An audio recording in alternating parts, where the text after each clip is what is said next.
So मेरो plan अनुसार होइन, सुरुमा मेरो नोट हो वेब एप होइन। यसको म के गर्छु भन्दाखेरि सुरुमा मैले वेबबाट नै स्टार्ट गर्ने डिसाइड गरेँ होइन। हामी वेब एप बनाउँछौँ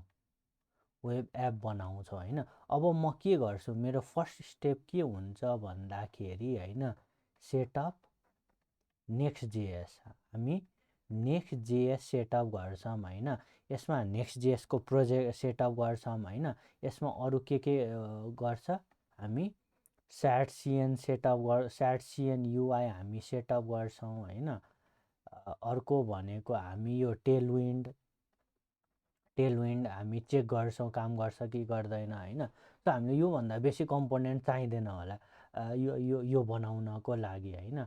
अनि त्यसपछि नेक्स्ट चाहिँ हामी यसमा चाहिँ के गर्छौँ, हामी प्रिज्मा युज गर्छौँ। प्रिज्मा ओआरएम भन्ने युज गर्छौँ डेटाबेस कनेक्ट गर्नको लागि।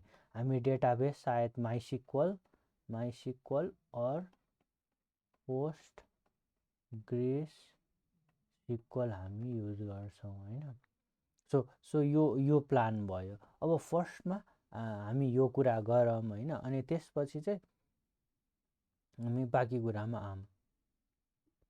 कसरी गर्न सकिन्छ त भनेर। ओके, सो ढिला नगरी let's get started for setup होइन। त्यसपछि हामी नेक्स्ट कस्तो युआई बनाउने त भन्ने चाहिँ हामी डिस्कस गरौँला त्यसपछि।